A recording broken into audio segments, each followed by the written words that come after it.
The Mouth and Thoughts on the season 2 finale of Behind the Attraction. We finally made it through. I literally don't feel like I can take much anymore of it. It's like, oh my god. We finally made it. Dare I say that's the last one? Because I thought that last time we reached it in season 1. I was like, yeah.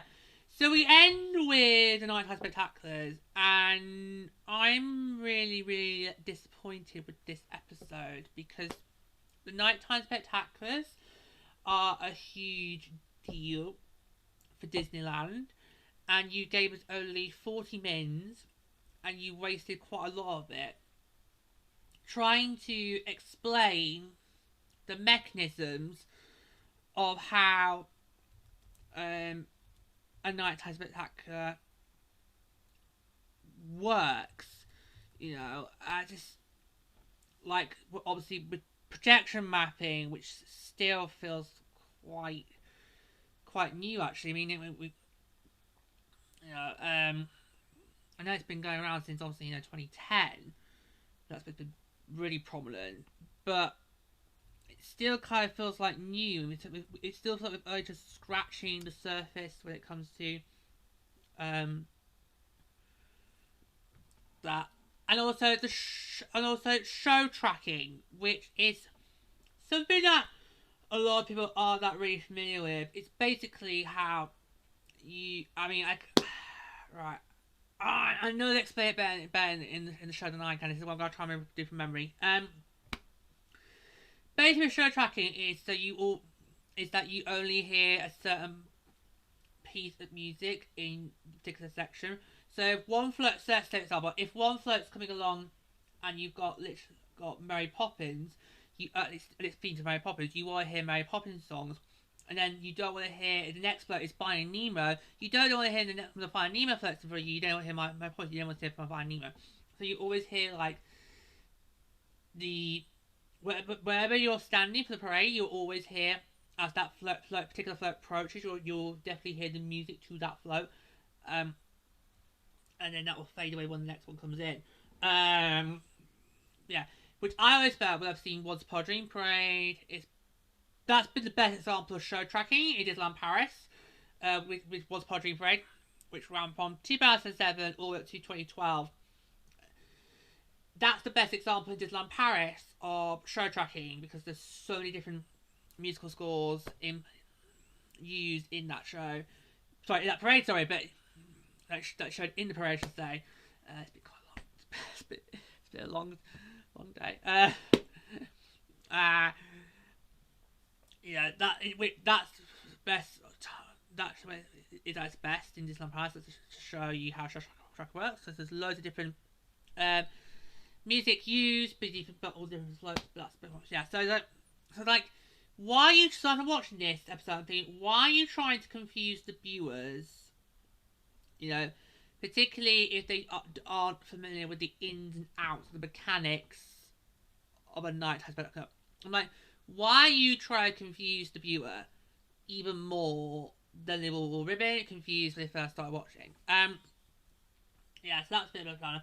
And the huge problem I had was we spent the first 5-10 minutes talking about the fireworks. I'm like, I'm sorry. Yeah, I know fireworks are a big deal, but literally anybody can make a firework. So, literally anybody can make a firework. It's not rocket science, okay? Why are we wasting the first? We've only got 40 minutes. Why are we wasting the first 10 on fireworks? It's not really fancy. Anybody can make a firework. You know? We even had somebody try to blow up the house apartment with fireworks. Didn't work, unfortunately. I know, shame. But it's like, why are we wasting the first 10 minutes of the show talking about the fireworks? It's nothing special. Do when you got, Dream Lights in Tokyo. You got Fantasmic. You got Disney Dreams. Not you talked about that. We'll call them it. You know, it's like what? Why are we talking about fireworks? Move away! You don't need to know about fireworks. No. Everybody can make a fireworks. We know what fireworks are. We do it every year on Bonfire Week. Yes, folks, I just said Bonfire Week! Because I kid you not, the last kind of few years here on my street, it's been fireworks. Whenever you get near the bonfire night, it's just literally just fireworks all week. And it's not helped the last few years bonfire night's been kind of like that weekend period. This year it's on a school night, but that probably won't stop people from doing it anyway. Literally on my street, it's been literally every single day during bonfire week. It's fireworks on, even 2 or 3 days afterwards. It's getting ridiculous now. It's starting to turn into a bonfire week night. Sorry, fortnight. I mean, you know, it's this street. It's turning into bonfire fortnight rather than bonfire night. It's just dreadful. It's absolutely pathetic. We don't get any Halloween stuff though, which is a relief. But when it comes to bonfire night, it's getting ridiculous now on this street that I live in. It's just it's dreadful. It's turned into a bonfire fortnight. So basically, we all know what fireworks are. We can all make them. We can all use them to blow up things. But I want to hear about the good stuff. The good stuff that I can't make in my backyard. Like, for example, I can't make the Main Street electrical parade in my backyard, can I? Tell me more about that. Especially, obviously, if in DLP, we're learning a bit more about that. Obviously, through the Disney Electrical Sky Parade, which has been new for 2024. You know. So we got to see a bit about the Main Electrical Sky Parade. Sorry, Main Electrical Parade. I'll get the 2 mixed up now. We got in the episode. We got to learn a bit more about the Main Electrical Parade. And we saw how they're creating it based on their Christmas tree lights. Oh god, is it that bad? Yeah. So we got to see all and mention of that music, which I kind of feel like, because I've listened to it, and I think that is just irritating elevator music. I would not want to be stuck in an elevator or be able to hold somebody on the phone and have that kind of blaring at me down the speaker. I just would not. I really wouldn't. Yeah. But that's kind of the first big example of a nighttime parade. And we learned about how in Tokyo they got something called Disney Dream Lights, which apparently runs on for 45 minutes! Wow! Are the Japanese a lot more healthier than we are? Because how could you have the stamina to stand there for 45 minutes? You've already had to stand there for 45 minutes beforehand anyway. It's like, wow, okay. But literally, how much does the electricity bills cost? Is electricity cheaper in Tokyo than it is here? Woo! I mean, they use LEDs, but even still, those cost quite a fair penny. But yeah, so that was interesting. I think one of the problems with this episode was it just focused mainly on the American side. Any night tax protectors mentioned else in other resorts, like, which is like a quick little mention and then you're off again. The main bulk of it was on, obviously, the American park. So we had Main Electrical Parade. Now as we focus on Fantasmic. Now, this clearly was made before Murphy died. God rest his soul. Poor Murphy. Because the dragon was brought up. Now, because obviously this obviously was released towards the back end of this series. It was released towards the back end of 2023. Murphy just died. It was still a couple months had been since Murphy's passing. Was this episode going to mention the dragon?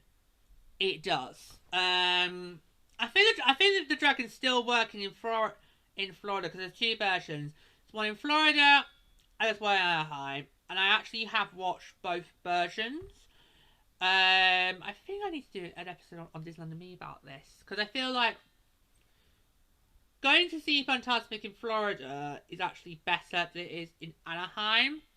Because I think in Florida, they're more aware of the capacity that's needed. Because in Florida, you have an actual auditorium. Whereas in Anaheim, it's just at the Rivers of America, and it's just basically good luck getting a seat, mate. I mean, I remember when we were in Anaheim, we had to actually go and stand in a queue ride. Now, this was very dark at night, so I don't know what ride it was.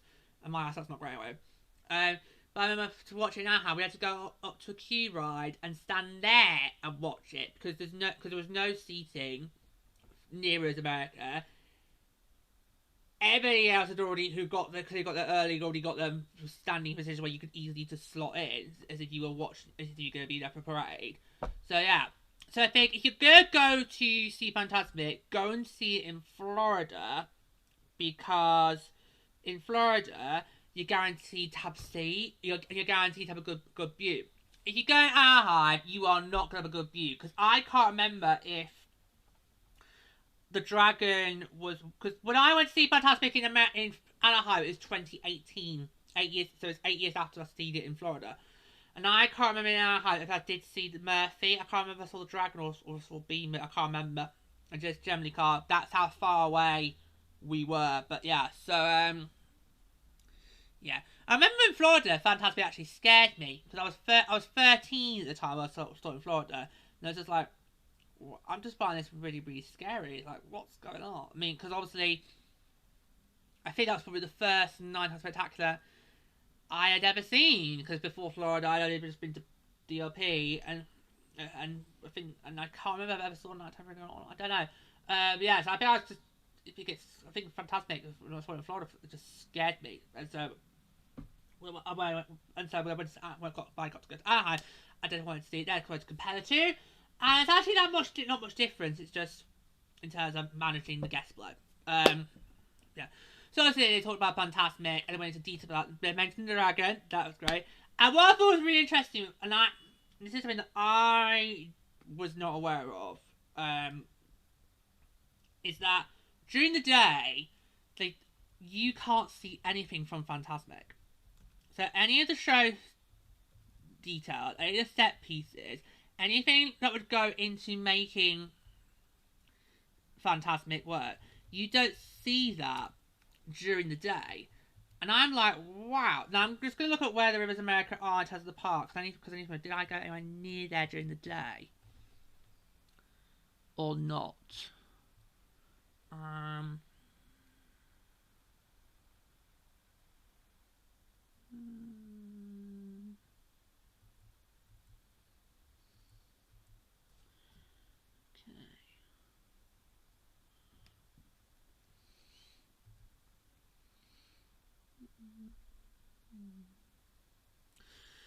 Okay, so this one, it's near Orleans Square and Critter Country.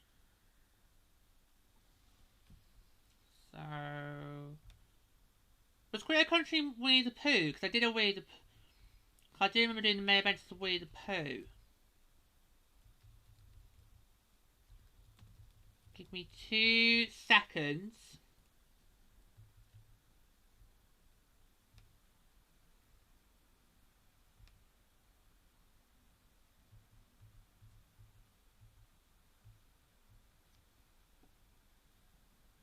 Yes, it was Critters Country. So the only time I did in Critters Country was May events of Winnie the Pooh. So I'm not sure if I noticed the reverse. But anyway, what we learned in the show was during the day, you don't get to see anything related to Fantasmic during the day. So the afternoon was spend the day on the island, setting it all up. It just was absolutely brilliant. So I thought it's really, really amazing how they able to do that. Because you think with all the stuff that goes into making Fantasmic, you think there's no way you could keep that hidden from the public during the day, and yet somehow they manage it. Is absolutely incredible, absolutely amazing work. Because the same can't be said for here in Europe for Disneyland Paris. I actually do know where the show building is that operates our Nighttime Spectacular on the castle. And the reason don't worry, I'm not going to tell you where it is, in case you don't want to know where it is, don't worry, I'm not going to tell you where it is. For those of you that know where it is, you'll know what I'm talking about. But if you don't want to know, don't worry, I'm not going to tell you where.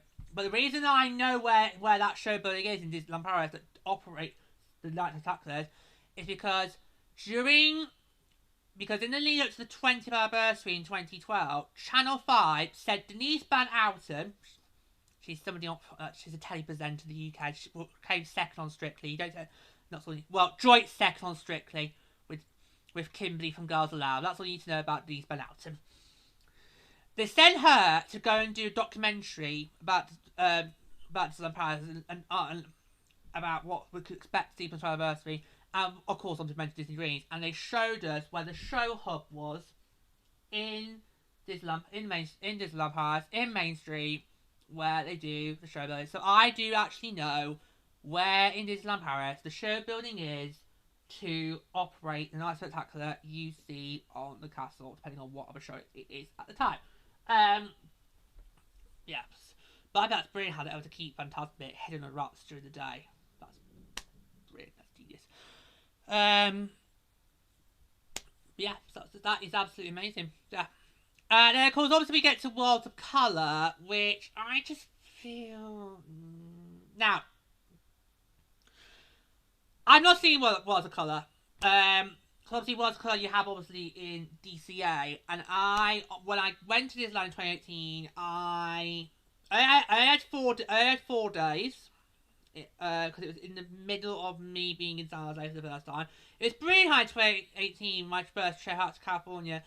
There was a great gap between Shark's home days, which meant I was able to go and fulfill a lifelong bucket list dream of going to Disneyland, because I've been in Disneyland for 19 years now. I've always wanted to do Disneyland, so in 2018 I got obviously to do it, and yeah. And what I learned being in Disneyland was I wasn't able to really, make a full day of it like I normally do in Disneyland Paris. In Disneyland Paris, there's a lot of stuff for me to be able to make a full day, so you're not feel like you're waiting around for the Night Spectacular. In Disneyland, I was struggling, so I thought, right, I can only really bring myself to be in that park for a full day for one night. It's either going to be to do Worlds of Colour, or it's going to be to do Fantasmic. And I thought, well, because Worlds of Colour is just similar to what we have in Disneyland Paris on our castles, I thought, right, I'll go and do Fantasmic. So yeah. So I've not seen Worlds of Colour, but to me, it kind of just feels like what we do in Disneyland Paris on the castles is what they do on the waters. And yeah, Worlds of Colour came before Disney Dreams. But it's interesting how in the episode we learned that actually that was a lot more troublesome to bring about than you imagined it to be. Because it's a projection show. It's water projection. There's fountains. It should be easy as pie, right? And yeah, actually no, it's actually a lot more complicated. You got to give him credit there. Now, as we're getting further and further on the episode, I was like thinking, come on, you've got to talk Disney Dreams. You've got to talk Disney Dreams. You've got to talk Disney Dreams. You even had in the episode Steve Davison, who worked on both Worlds of Colour and Disney Dreams. You hadn't talked about Worlds of Colour. Why do you not have him talk about Disney Dreams? I was waiting for that moment, and we didn't get it. Because we did get a mention of Paris. Paris did get mentioned, but it was to mention Illuminations. I'm like, don't you dare mention that abomination in front of me! Don't you dare! But skimmed through very quickly, then talked about Disney Delight, which was a very special show that we had in 2022, and which ran all the way through to September 2023 last year. Brilliant work, because in Disney Delight was kind of like the first proper drone show that... Oh yeah, you heard that right. Disneyland Paris did a drone show. You heard that right, my friends. You heard that right, boys and girls. And we were able to make the number 30 appear in the sky as part of Disneyland Paris anniversary. Absolutely amazing. That was so amazing. I got to see that because during the 30th anniversary was my first trip back to DLP since Carbed. So I did get to see Disney Delight. Very amazing. Absolutely gorgeous. Very beautiful. But that is showing how far we in Disneyland Paris have come. Because you go back like 20 years ago, you'd think, no way could DLP do a drone show. Well, you would think, no way could DLP do a castle show. And yet we did that in 2012. So you think, oh, there's no way we could do a drone show. Well, go to 2022. And we smashed it. So it kind of makes us wonder what we're going to do for the 40th. 20th anniversary we did castle show. 30th we did drone show. What can we do for the 40th? It's got to be holograms, hasn't it? Or is that still another 20 years too early? It's got to be holograms next, right? You know? But why are we only focusing on these one-off shows? Because you also mentioned about shows they did for, obviously, Disney World's 50th. I'm like, why are we mentioning just these one-off shows? I mean, it's nice you're mentioning about the fact that obviously Disney Paris was the first to do a drone show.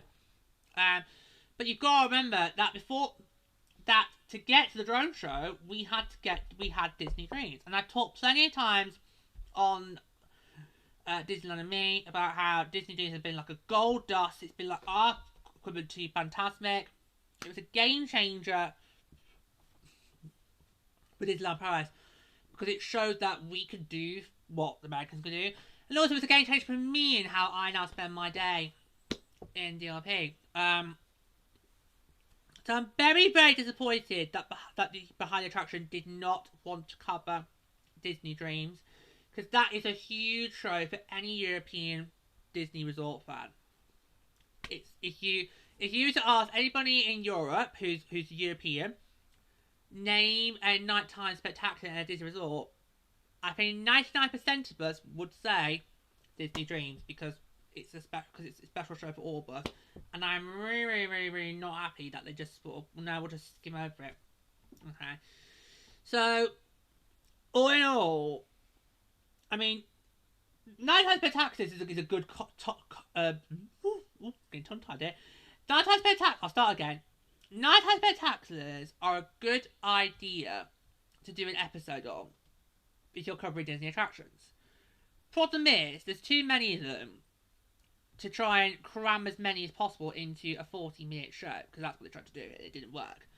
And also, not helpful that you only want to focus on the American parks. So it's a shame, because I thought, yeah, this is a great way to end the series and hope. But in the end, it just didn't. It just fell flat for me. This episode, it had high expectations, but in the end, it just fell flat. It just did. I'm afraid it just didn't do it for me. It really just fell flat. And I just can't really didn't mention Disney Dreams. Of all the night spectaculars, we're coming to the end of the show now. You can tell because I'm getting tongue-tied again.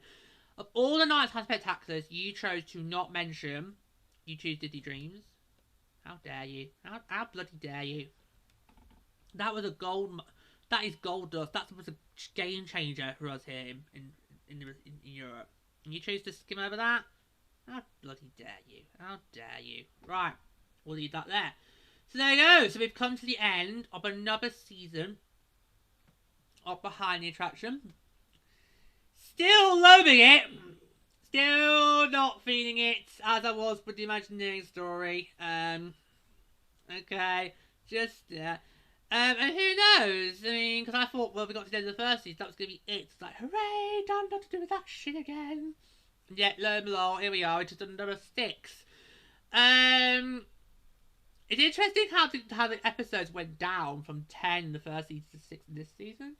That's quite interesting. I feel there's a lot more that could have covered, but I'm not the one who commissions these things. God knows if we'll be back for more with Behind the Attraction. I'm hoping not. But who knows? But for now, that's gonna be all for today. Thank you so much for joining us today. So if you've loved it, do click the like button. And if you haven't subscribed to the channel yet, can I recommend you click the subscribe button. That's like you will never see when you come across our plus man. You can put the button so come on my official YouTube channel is at your time. until next time, says au revoir.